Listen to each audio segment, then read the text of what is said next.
Mohon perhatian bagi para jamaah, kami mohon untuk bergeser ke sebelah sini biar terlihat kamera. Agak maju. Yang sebelah sini monggo sini.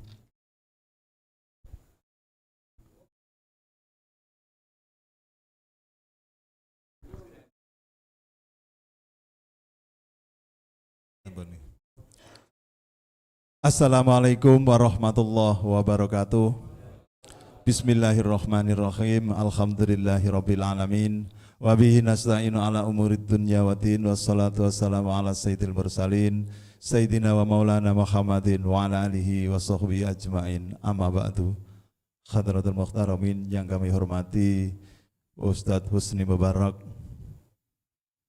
para jamaah Masjid Al-Huda yang dirahmati Allah Subhanahu wa taala, pertama-tama marilah kita panjatkan puji syukur kehadirat Allah Subhanahu wa taala yang mana pada kesempatan siang hari ini kita masih diberi kesehatan, kekuatan sehingga dapat hadir di Masjid Al-Huda dalam rangka mengikuti kajian rutin yang diadakan oleh BPSDM Provinsi Jawa Timur dalam bentuk ASN mengaji dengan tema puasa dan tasawuf. Kedua kalinya selawat serta salam marilah kita haturkan kepada junjungan kita Nabi besar Muhammad sallallahu alaihi wasallam yang telah berikan bimbingan kita semua berupa ajaran Islam, yaitu agama yang benar. Semoga kelak kita selalu mendapat syafaat dari beliau, amin amin ya rabbal alamin. Jamaah salat zuhur yang dirahmati Allah Subhanahu wa taala, pada kesempatan siang hari ini merupakan lanjutan dari tema yang kemarin, yaitu puasa dan tasawuf yang akan disampaikan oleh Ustadz HM Husni Mubarak. Kepada beliaunya kami persilahkan.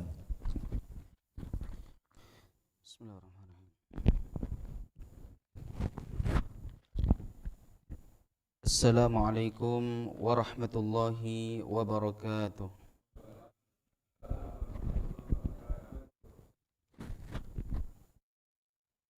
Alhamdulillah wa kafa, wassalatu wassalamu ala rasulihil mustafa wa ala alihi wa sahbihi ahli sidqi wal wafa. Subhanaka la ilma lana illa ma 'allamtana innaka antal alimul hakim. Allahumma aftah alaina futuhal 'arifin waj'al a'malana khalisatan liwajhikal karim birahmatika ya arhamar rahimin. Wa ba'd. Yang saya muliakan, yang saya hormati, hadirin hadirat, bapak-bapak, ibu-ibu, jamaah salat zuhur yang semoga senantiasa dalam rahmat dan lindungan dari Allah Subhanahu wa taala. Juga para pemirsa yang menyaksikan kajian ini secara virtual melalui BPSDM TV, juga semoga senantiasa dalam rahmat dan perlindungan dari Allah Subhanahu wa taala. Mengawali kajian kita pada siang hari ini, marilah kita sama-sama seperti biasa menghaturkan puja dan puji syukur kepada Allah Subhanahu wa taala biqaulil hamdulillahi rabbil alamin, karena atas aneka nikmat yang Allah anugerahkan kepada kita semua sehingga kita semua diberikan kemudahan oleh Allah untuk melangkahkan kaki kita ke masjid yang kita cintai ini.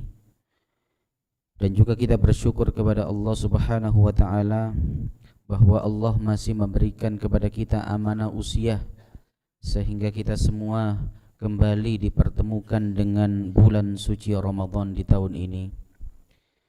Kita berdoa, hadirin hadirat sekalian, semoga semua ibadah yang kita semua lakukan, salat kita, puasa kita, Al-Quran kita, zikir kita, sedekah kita, dan ibadah apapun ingkang kula panjenengan lakukan selama bulan Ramadan ini, kita berdoa kepada Allah semoga itu semua diterima oleh Allah Subhanahu wa taala Dan juga kita berdoa semoga kita masih dipertemukan oleh Allah dengan Ramadan di tahun mendatang. Amin amin Allahumma amin. Hadirin hadirat rahimakumullah, kita masih membahas tentang nasihat-nasihat yang disampaikan oleh Al-Imam Ibnu Athaillah As-Sakandari. Nasihat dalam kitab beliau sebenarnya cukup banyak, yang mana itu mungkin kalau dikaji secara rutin, Pak, seminggu sekali, mungkin setahun belum tentu selesai, Pak. Makanya kemudian dalam pertemuan kali ini kita hanya akan membahas nasihat-nasihat yang paling prinsip saja. Nasihat yang akan kita kupas pada siang hari ini adalah termasuk di antara nasihat yang menurut hemat kami merupakan ruh daripada seluruh nasihat yang ada dalam kitab Al-Hikam karya Ibnu Athaillah As-Sakandari. Apa nasihat itu?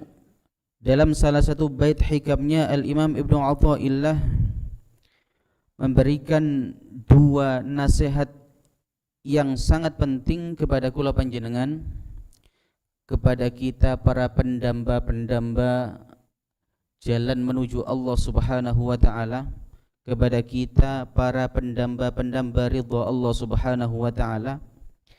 Apa kata beliau? Beliau berkata, min alamatin nujahi fin nihayat ar-ruju'u ila Allah fil bidayat. Ini yang pertama.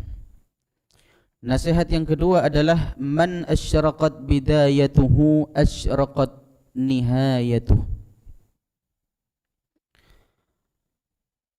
Dua bait ini kurang lebih artinya termasuk di antara tanda-tanda kesuksesan seseorang di akhir perjalanannya adalah ketika dia bisa kembali kepada Allah ketika memulai awal perjalanan. Saya ulangi malih Pak nggih. Termasuk di antara kesuksesan atau keberhasilan seorang hamba Allah di akhir perjalanannya adalah ketika dia bisa memulai kembali kepada Allah ketika memulai perjalanan. Bait yang kedua kurang lebih artinya barang siapa yang permulaannya bersinar terang, maka akhirnya pun akan bersinar. Hadirin hadirat rahimakumullah, dua kalimat yang ditulis oleh Al-Imam Ibnu Athaillah As-Sakandari di sini adalah sebenarnya berbicara tentang pentingnya niat bagi seorang salik. Salik niku adalah seorang yang memulai perjalanan menuju Allah Subhanahu wa taala. Tetapi sebenarnya niat ini adalah berlaku dalam setiap jenjang kehidupan kula panjenengan. Niat ini berlaku dalam setiap ibadah yang kita lakukan, yang mana Allah Subhanahu wa taala berfirman dalam berbagai ayat dalam Al-Qur'an, di antaranya dalam surah Az-Zumar Allah Subhanahu wa taala niku berfirman, qul inni umirtu an a'budallaha mukhlishan lahuddin. Katakanlah wahai Nabi Muhammad, sesungguhnya aku diperintahkan oleh Allah untuk menyembah Allah dengan memurnikan atau mengikhlaskan penyembahan hanya kepada Allah. Wa umirtu li an akuna awwalal muslimin, dan juga aku diperintahkan untuk menjadi orang yang pertama kali berserah diri kepada Allah. Ayat ini adalah khitabnya meski untuk Nabi Muhammad, tetapi substansi ajarannya, pesan ajarannya adalah untuk semua umat Islam. Maka hadirin rahimakumullah, penting bagi kula panjenengan niki untuk mempunyai niat yang benar dalam segala hal. Dalam segala hal niki maksudnya dalam setiap urusan kita, baik yang terkait dengan dunia ataupun terkait dengan akhirat.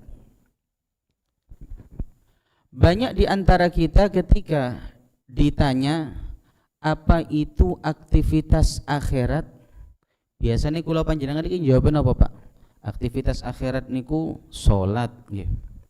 Terus ngaji, terus puasa, terus zakat, terus haji, terus napa malih, Pak? Umroh nggih. Napa mawon? Banyak di antara kula panjenengan niki yang menduga aktivitas akhirat itu hanya terkait ibadah-ibadah mahdhah seperti itu, ibadah murni. Ketika kula panjenengan ditanya aktivitas akhirat itu apa? Hadir di majelis taklim, kemudian sholat, zakat dan sebagainya tadi, Pak. Kemudian kita ketika ditanya aktivitas dunia itu apa? Aktivitas dunia itu diantaranya kerja, ngoten nggih biasa. Sekolah, terus napa malih?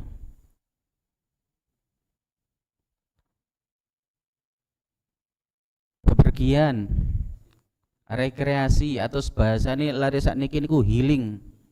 Terus napa malih aktivitas dunia, Pak? Cangkruan. Nggih. Terus napa malih? Terkait niku. Ketika kita ditanya apa itu aktivitas akhirat, kita jawab dengan jawaban yang tadi. Ketika kita ditanya tentang aktivitas dunia, kita akan menjawab dengan jawaban yang barusan, Pak. Lah niku termasuk di antara sedikit, mboten salah semua, mboten, sedikit kesalahan kita dalam memandang agama Islam yang universal niki. Maksudnya pun apa?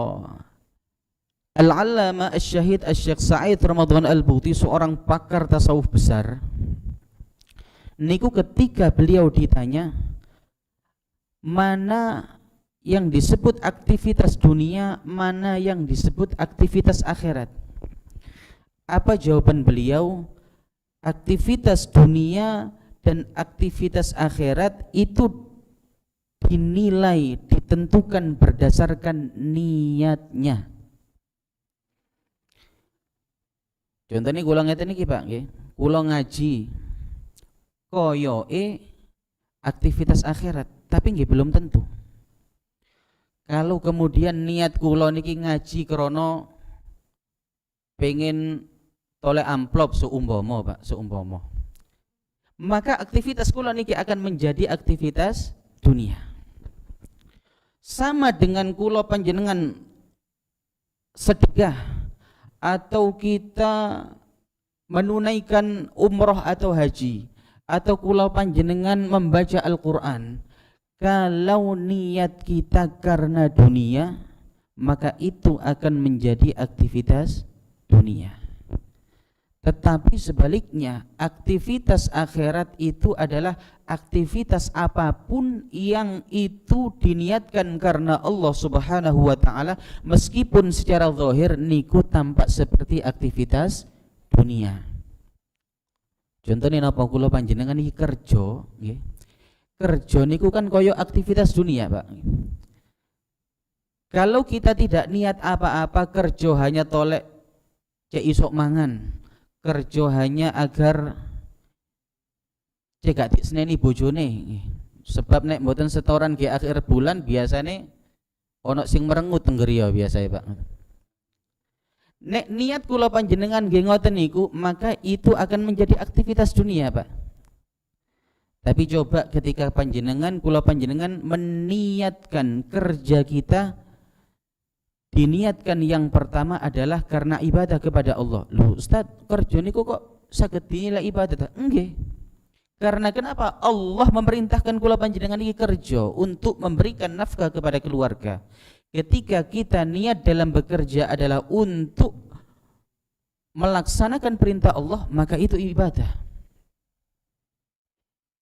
Tapi aktivitas-aktivitas pekerjaan niki akan bernilai ibadah niku dengan syarat tadi kula panjenengan niate karena ibadah, karena Allah, melaksanakan perintah Allah. Kemudian yang kedua, kerja kita akan bernilai ibadah ketika dalam bekerja kita tidak meninggalkan ibadah-ibadah yang wajib. Contohnya panjenengan kerja dari awal niate wis krana Gusti Allah seumpama. Kemudian wayahe zuhur malas wis gak sembahyang. Utawa panjenengan ketika bekerja dalam kondisi pekerjaan yang biasa-biasa saja, bukan pekerjaan berat apalagi musafir mboten. Contohnya panjenengan kerja ngeten niki. Kan mboten patik sora, Pak nggih. Terus panjenengan mboten poso. Meskipun di awal panjenengan niati karena Allah, maka itu tidak akan diterima. Atau kemudian panjenengan ketika bekerja melaksanakan pekerjaan dengan melanggar perintah Allah. Contohnya kula panjenengan bekerja, kemudian ketika kita dihadapkan pada proyek ataupun apapun itu yang di depan kita ada potensi kita untuk mengambil uang yang haram, maka kemudian kita ambil tanpa kita ambil uang itu, maka itu kemudian disebut dengan korupsi. Kalau sudah demikian, maka meskipun kula panjenengan niati kerja untuk Allah, maka itu tidak akan diterima. Makanya lagi penting, Pak. Ketika kita semua tahu bahwa aktivitas itu, apakah aktivitas dunia ataupun aktivitas akhirat, itu adalah dengan niatnya. Nek kula panjenengan kerja niati karena melaksanakan perintah Allah, maka itu akan bernilai pahala, itu akan bernilai aktivitas akhirat. Saestu kerja niku Pak, ganjarane gawedhi Pak. Ya basane wong Surabaya gawedhi. Kata baginda Nabi Muhammad sallallahu alaihi wasallam semisal dalam sebuah hadis yang diriwayatkan oleh Al-Imam Ahmad, Nabi niku nate dawuh, ma at'amta nafsak fa huwa laka shadaqah wa ma at'amta waladak fa huwa laka shadaqah wa ma at'amta zaujak fa huwa laka shadaqah, dan seterusnya. Sesuatu makanan yang engkau berikan kepada dirimu sendiri, kepada anakmu, kepada istrimu, kepada pembantumu, kepada orang tuamu, yang mana itu adalah hasil dari pekerjaan yang halal, maka itu bernilai sedekah bagi di sisi Allah Subhanahu wa taala. Kemudian wonten hadis malih yang diriwayatkan oleh Al-Imam At-Tabrani. Dan ini penting. Wonten hadis Nabi dawuh minadz-dzunubi dzunubun la yukaffiruha illa al-hammu bi talabil ma'isyah. Ada di antara beberapa jenis dosa yang mana itu cara untuk mendapatkan ampunan dari Allah adalah dengan bekerja. Ini kurang napa malih Pak. Mane kula panjenengan iki sik diparingi tenaga oleh Allah, diparingi kesempatan, diberikan kemudahan untuk sakit bekerja di tempat-tempat seperti ini, maka itu harus kita syukuri. Yang kedua, niat kula panjenengan harus benar. Maka setiap langkah panjenengan berangkat dari rumah itu satu langkah akan dinilai ibadah. Satu langkah dinilai ibadah. Ketika panjenengan keluar menuju tempat kerja sampai pulang lagi, itu semua dinilai ibadah di sisi Allah Subhanahu wa taala ketika niat kula panjenengan benar. Hadirin hadirat rahimakumullah. Maka sekali lagi, mari kita kembali tata niat kita dalam hal apapun Pak. Dalam ibadah, dalam bekerja, apalagi dalam kula panjenengan menjalani kehidupan kita di dunia ini. Kenapa kita harus menata niat yang benar? Kenapa kita harus menata niat yang ikhlas semata-mata karena Allah Subhanahu wa taala? Alasannya yang pertama adalah kalau niat itu tidak benar, tidak diterima oleh Allah sebuah amal. Sebagaimana sabda baginda Nabi Muhammad sallallahu alaihi wasallam dalam sebuah hadis yang terkenal, innamal a'malu binniyat wa innamal likulli imri'in ma nawa. Sesungguhnya amal itu ditentukan dengan niatnya dan seorang itu tergantung dari amalnya. Kemudian yang kedua, Kenapa kula panjenengan ini harus niat yang benar, baik dalam ibadah, dalam bekerja, ataupun dalam kita semua menjalani kehidupan di dunia ini. Alasan yang kedua sebagaimana disampaikan oleh para ulama, karena niat yang benar, niat yang ikhlas itu tidak hanya berdampak kepada kita, tetapi juga berdampak kepada anak turun kita. Saestu niki Pak. Niat yang benar, niat yang ikhlas itu tidak hanya berdampak positif kepada kita, tetapi juga berdampak positif, berdampak baik, berdampak indah kepada anak turun kita. Dalam kitab-kitab tarikh, dalam kitab-kitab sirah nabawiyah, niku banyak dinukil kisah seorang raja yang bernama Tabban As'ad. Sinten Pak? Tabban As'ad. Tabban As'ad niki adalah seorang raja besar. Niki masih terkait dengan bahasan niat wau. Tabban As'ad niki adalah seorang raja besar yang mana pusat kerajaannya adalah berada di Yaman. Berada di Yaman. Yaman niku pundi, mangke jenengan keluar pintu gerbang belok nganan terus Pak nggih. Sampai teng Juanda nggih numpak pesawat mumpul nang Yaman mriko. Tabban As'ad ini adalah seorang raja besar di Yaman, Pak. Lalu suatu saat beliau ingin melihat rakyat-rakyat yang ada dalam bentangan kekuasaannya yang begitu luas, yang mana kekuasaan Raja Tabban saat itu meliputi Hijaz dan sekitarnya, termasuk Mekah, Madinah barang. Raja Tabban As'ad itu hidup pada masa kurang lebih 300 atau 400 tahun sebelum dilahirkannya Nabi Muhammad sallallahu alaihi wasallam. Raja Tabban As'ad ini kemudian berkunjung ke beberapa kota.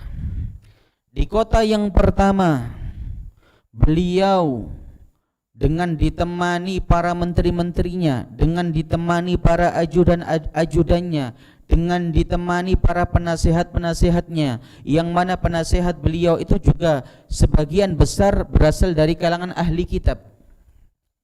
Berasal dari kalangan ahli kitab. Ahli kitab saat itu adalah julukan untuk orang-orang Yahudi ataupun orang Nasrani, tetapi dalam konteks ini adalah orang Nasrani, Pak. Loh Ustadz, berarti agama Nasrani sebelum Nabi Muhammad itu ada yang benar, ada yang lurus? Iya.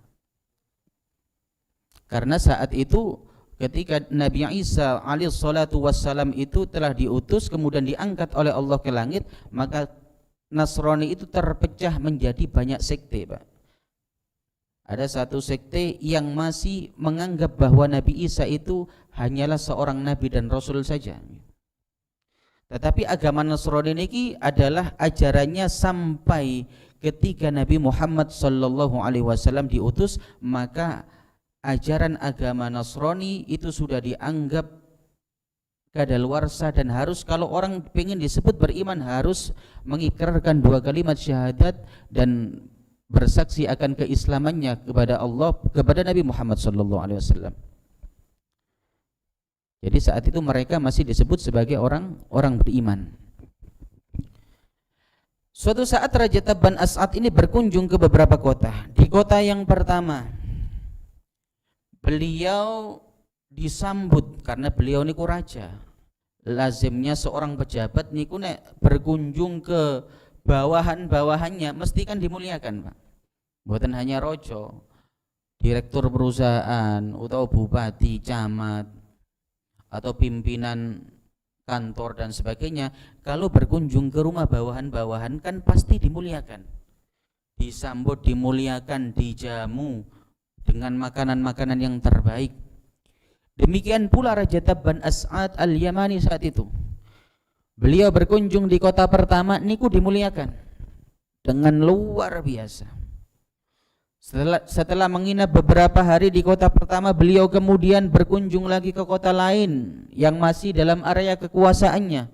Beliau dimuliakan dengan begitu luar biasa, sampai berganti beberapa kota. Demikian juga beliau dimuliakan dengan begitu luar biasa, sampai suatu saat beliau berkunjung ke kota Mekah. Ketika Raja Tabban As'ad Al-Yamani ini berkunjung ke kota Mekah, maka saat itu hadirin hadirat rahimakumullah, para penduduk Mekah niku biasa mawon. Wis koyok ketemu wong biasa ngoten lah, koyok ketemu koncone. Ya disopo tapi nggih mboten dihormati. Lah yang namanya pimpinan, yang namanya raja, ketika rakyatnya berlaku biasa saja, tidak menghormati, cuek-cuek saja, pasti raja kan tersinggung, Pak. Setelah tersinggung, beliau atau Raja Tabban As'ad Al-Yamani ini mencari tahu sebab kenapa orang-orang Mekah berbeda dengan penduduk lain.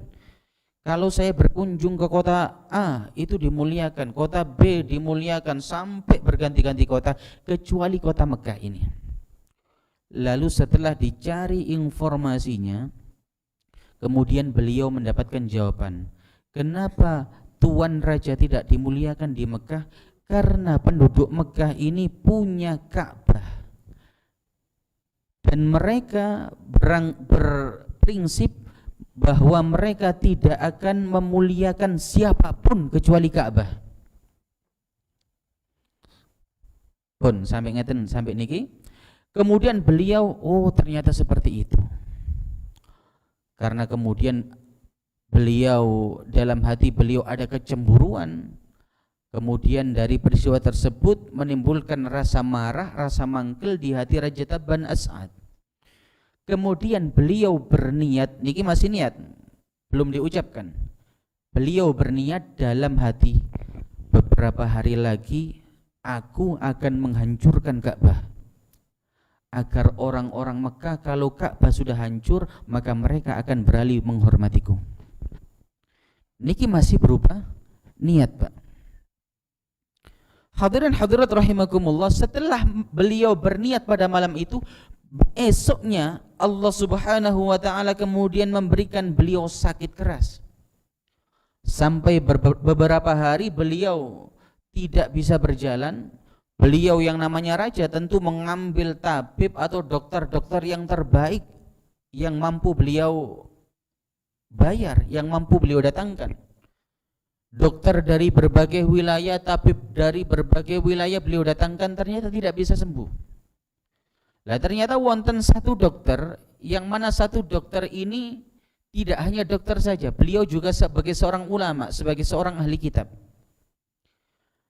Lalu kemudian dokter sekaligus ulama tadi berkata kepada Raja Tabban, wahai Tuan Raja, bolehkah aku menyampaikan sesuatu kepadamu, tetapi aku ingin berbicara empat mata.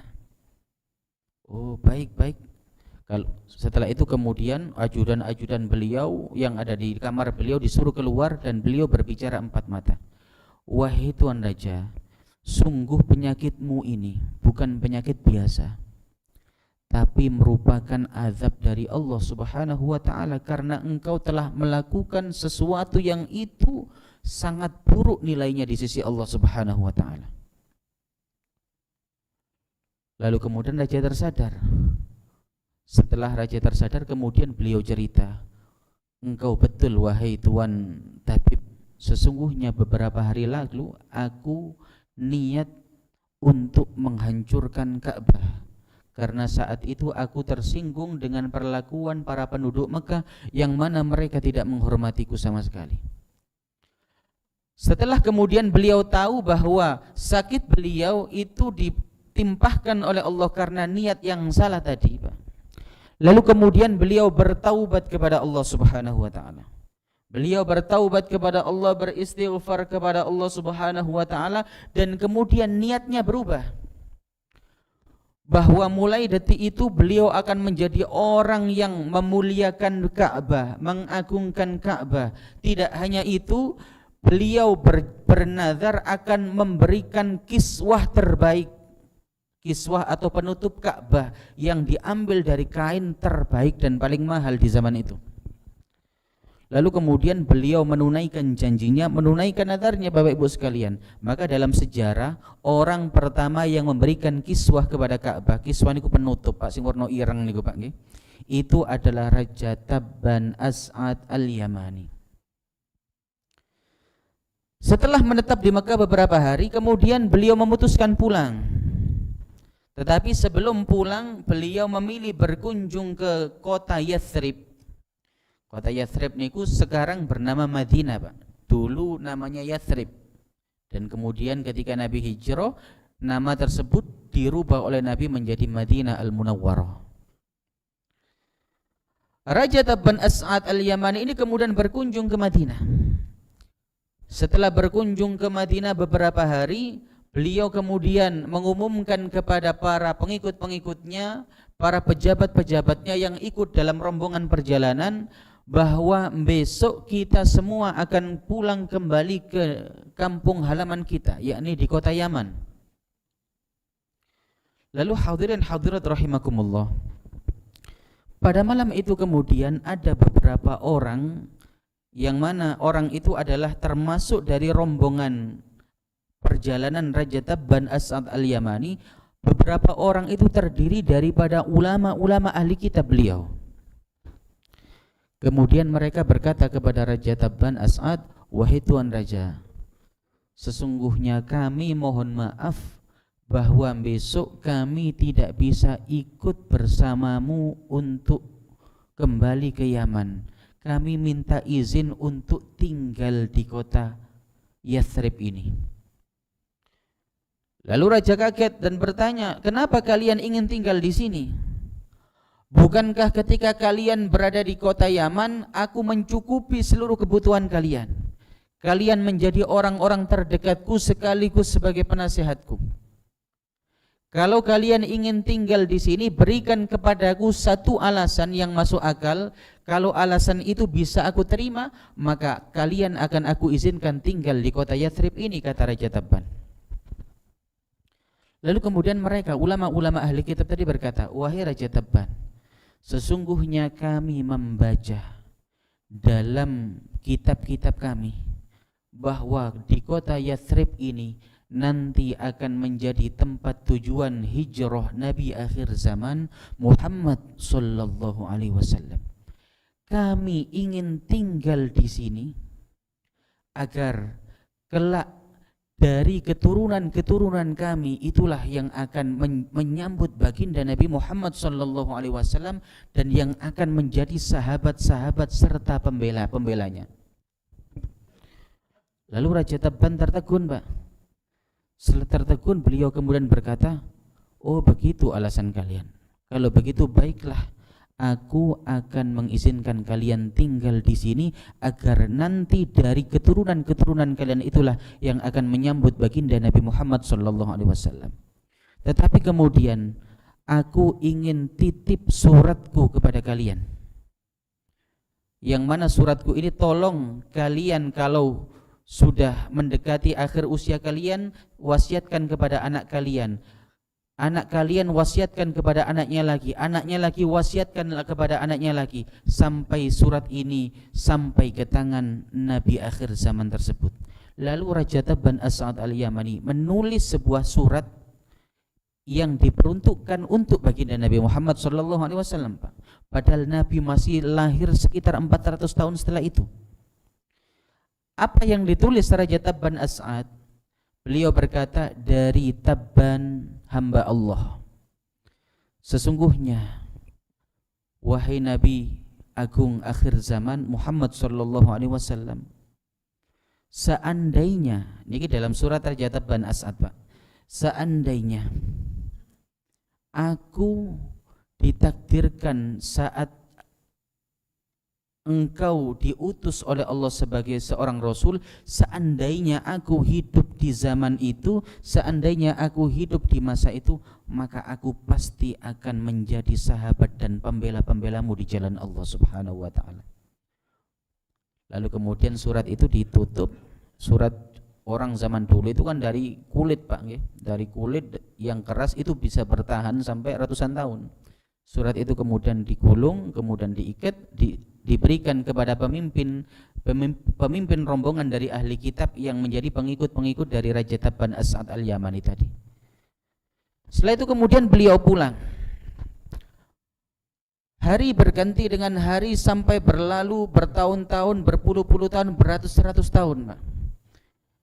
Hingga kemudian ketika tiba diutusnya Nabi Muhammad sallallahu alaihi wasallam, yang mana Nabi berdakwah di kota Mekah niku sekitar 13 tahun, tetapi sebagaimana kita ketahui dalam rentang waktu yang cukup lama tersebut sedikit sekali orang Mekah yang beriman, sedikit sekali orang kafir Quraisy yang beriman, Bapak Ibu sekalian. Tetapi yang menakjubkan adalah bahwa di akhir-akhir Nabi tinggal di kota Mekah, saat itu kalau kita baca sejarah, Pak, latar belakang keimanan orang-orang Madinah adalah ketika mereka menunaikan ibadah haji. Ketika mereka menunaikan ibadah haji, mereka mendengar pengaruh-pengaruh atau ucapan-ucapan yang disebarkan oleh orang-orang kafir Quraisy. Wahai para jamaah haji, wahai para penduduk Arab, kalau kalian masuk kota Mekah untuk menunaikan ibadah haji, berhati-hatilah dari orang yang bernama Muhammad. Nah, ini pengaruh daripada orang-orang kafir Quraisy saat itu, Pak. Karena kenapa? Dia adalah seorang tukang sihir. Maka berhati-hatilah kalian terhadap ucapan-ucapannya yang penuh dengan sihir itu. Dia adalah seorang dukun dan berbagai fitnah lainnya yang ditujukan kepada Nabi Muhammad SAW. Tetapi dasar, Pak, karena leluhur-leluhur orang-orang Madinah adalah para ahli kitab yang menjadi pengikut Raja Tabban As'ad al-Yamani tadi, yang mana mereka adalah orang-orang yang punya niat-niat yang luhur, maka pengaruhnya ke anak cucunya. Maka kula panjenengan melihat bahwa meskipun Nabi masih berada di Mekah, tetapi keimanan itu telah diterima oleh penduduk Madinah. Dan itu kemudian berlangsung beberapa bulan kemudian sampai kemudian Nabi SAW hijrah ke Madinah. Dan kita semua tahu bagaimana peristiwa hijrahnya Nabi Muhammad SAW. Beliau hijrah ke Madinah, tetapi keimanan Islam telah dipeluk hampir mayoritas oleh para penduduk Madinah, hingga ketika Nabi niku hijrah ke Madinah, lalu apa yang terjadi? Beliau disambut dengan gagap gembira, dengan sorak bahagia, dan dengan syair-syair yang indah. Bahkan syairnya kita senandungkan hingga sekarang, Pak. Barangkali ini adalah syair Arab yang paling terkenal di Indonesia. Napa syair ini ku? Tala'al badru alaina min thaniyatil wada'. Telah terbit bulan purnama di atas kita dari tempat di antara dua bukit, dan seterusnya. Kenapa iman itu begitu mudah diterima oleh para penduduk Madinah? Kenapa hati mereka begitu mudah luluh dengan hidayah dan kebaikan? Karena mereka terlahir daripada nenek-nenek moyang mereka, yang mana nenek moyang mereka adalah orang-orang yang berhati bersih, yang mempunyai niat yang tulus. Hingga kemudian hadirin hadirat rahimakumullah, Nabi SAW ketika memasuki kota Madinah, beliau naik di atas unta beliau yang bernama Al-Qaswa. Lah ketika Nabi masuk kota Madinah, niku kan para penduduk berbondong-bondong menyambut beliau. Tidak hanya menyambut, mereka ingin rumahnya disinggahi Nabi sebagai tempat tinggal sementara. Terutama orang-orang yang kaya, orang-orang yang punya rumah yang luas, Pak. Ketika Nabi lewat di depan rumah mereka, ya Rasulullah monggo tinggal teng mriki mawon. Ya Nabi, ya Rasulullah monggo pinarak tinggal teng griya kula mawon, sudah kami siapkan semua keperluanmu ya Rasulullah. Tetapi kemudian dari semua ajaan itu Nabi hanya menjawab, khallu sabilaha fa innaha ma'murah.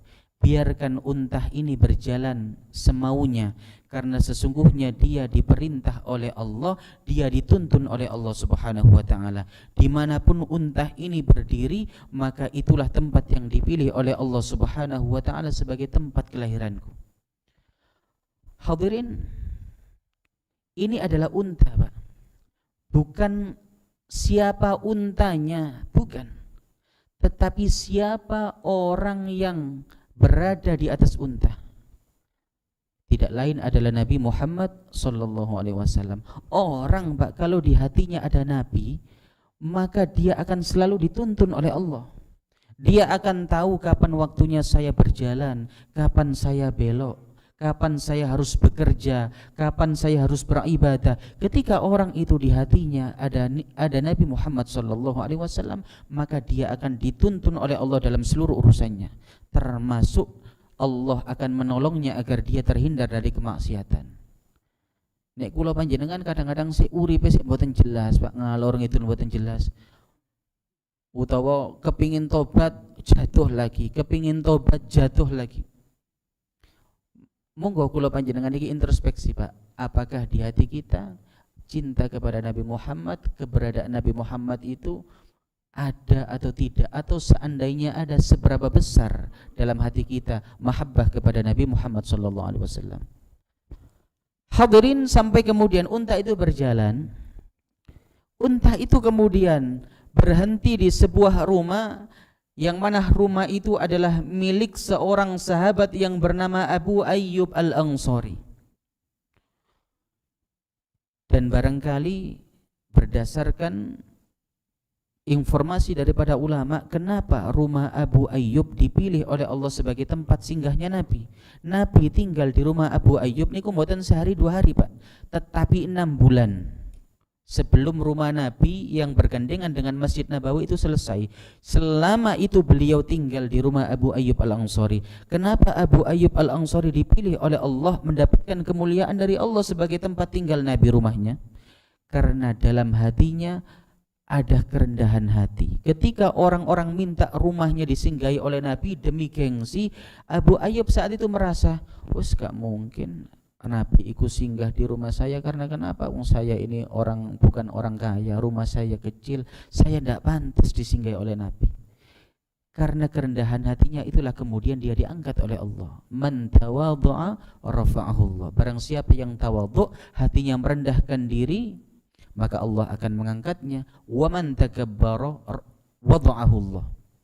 Man tawadhu'a rafa'ahu Allah, wa man takabbara wada'ahu Allah. Barang siapa yang tawadhu, dia akan diangkat oleh Allah. Sebaliknya, siapa yang menyombongkan diri, dia akan dijatuhkan oleh Allah. Hadirin hadirat rahimakumullah, singkat cerita, setelah Rasulullah sampai di rumah Abu Ayyub, 1 hari penuh beliau menerima tamu. Di malam harinya, Abu Ayyub meminta waktu khusus kepada baginda Nabi Muhammad sallallahu alaihi wasallam. Apa kata beliau? Nabi Ayyub mengantarkan 1 surat, yang mana surat ini adalah dari Raja Tabban As'ad yang dititipkan kepada buyutnya yang pertama. Apa kata kata Abu Ayyub Al-Ansari? Ya Rasulullah, sesungguhnya ini ada surat yang dititipkan untuk engkau ya Rasul. Surat ini berasal dari Raja Tabban As'ad Al-Yamani yang dititipkan kepada buyut kami yang pertama, buyutku yang pertama. Surat itu dibuka oleh Nabi Muhammad SAW. Setelah dibuka, Nabi membaca isinya, yang mana isinya tadi adalah kesaksian daripada Raja Tabban, seandainya aku hidup di zamanmu wahai Nabi, pasti aku akan beriman dan menjadi sahabat serta pembelamu sampai kapanpun. Lalu kemudian apa kata baginda Nabi Muhammad SAW? Beliau bersabda, innahu min ahadi rufaqai fil jannah. Sesungguhnya Raja Tabban ini akan menjadi salah satu dari temanku ketika berada di surga nanti.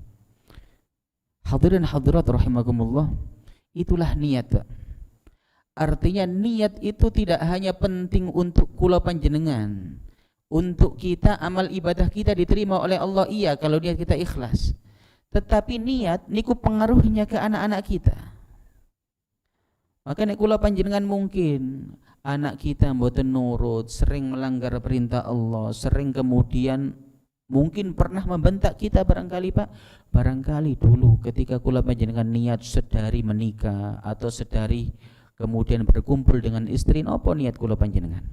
Kalau niat kita adalah untuk mencetak hamba-hamba Allah yang soleh, mencetak umat Nabi Muhammad SAW menjadi penerus sujud kita di atas permukaan bumi, kalau kita telah tiada, maka itu niat yang baik, Pak. Kalau kemudian anak kita menjadi anak yang tidak baik, maka mungkin ada yang salah dengan niat kita, dan itu harus kita perbaiki, Pak. Harus kita perbaiki. Sebagaimana tadi Raja Tabban As'ad dan ulama-ulama ahli kitab, mereka meniatkan untuk Allah, mereka meniatkan untuk Rasulullah sallallahu alaihi wasallam, lalu kemudian efek baik atau energi positif itu menular ke anak-anak cucu mereka.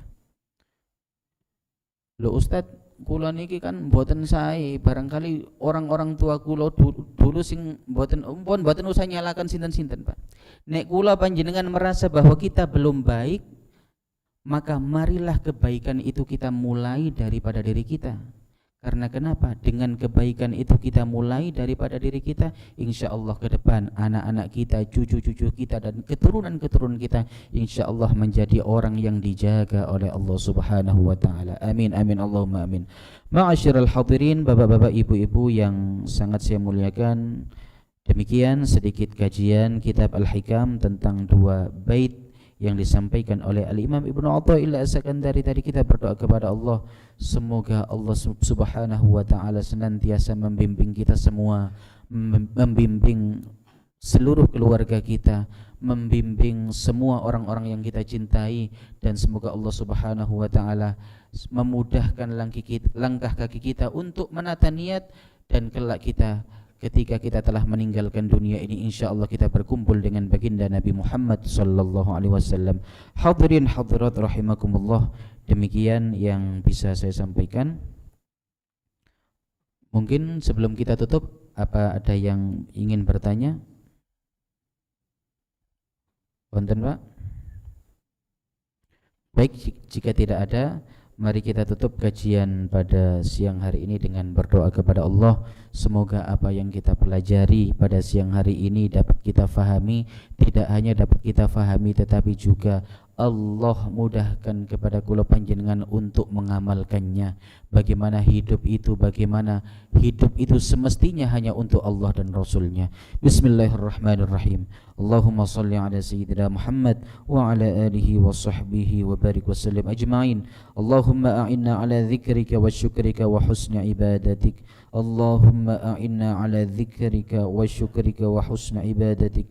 Allahumma a'inna ala dhikrika wa husnika wa syukrika wa husni ibadatik. Allahumma ja'alna من عبادك المخلصين المتقين المستقيمين ولا تجعلنا من الغافلين ولا تجعلنا من الغافلين ولا تجعلنا من الغافلين. اللهم إنا نسألك من كل خير سألك منه سيدنا محمد صلى الله عليه وسلم وعبادك الصالحون، ونعوذ بك من كل شر استعاذك منه سيدنا محمد صلى الله عليه وسلم وعبادك الصالحون. ربنا آتنا في الدنيا حسنة وفي الآخرة حسنة وقنا عذاب النار. وصلى الله على سيدنا محمد وعلى آله وصحبه وبارك وسلم والحمد لله رب العالمين. Kurang lebihnya mohon maaf, yang benar dari Allah. Jika ada yang salah, semua atas kesalahan saya pribadi. Wal afu minkum. Wassalamualaikum warahmatullahi wabarakatuh. Terima kasih. Demikianlah tadi kajian ASN Mengaji edisi Ramadan dengan tema puasa dan tasawuf, yang merupakan lanjutan bagian yang kedua, yang insya Allah nanti akan dilanjutkan pada Rabu depan sampai ke 4 kali pertemuan. Kurang lebihnya mohon maaf kepada seluruh jamaah kami ucapkan, dan kami ucapkan terima kasih. Akhirul kalam, wassalamualaikum warahmatullahi wabarakatuh.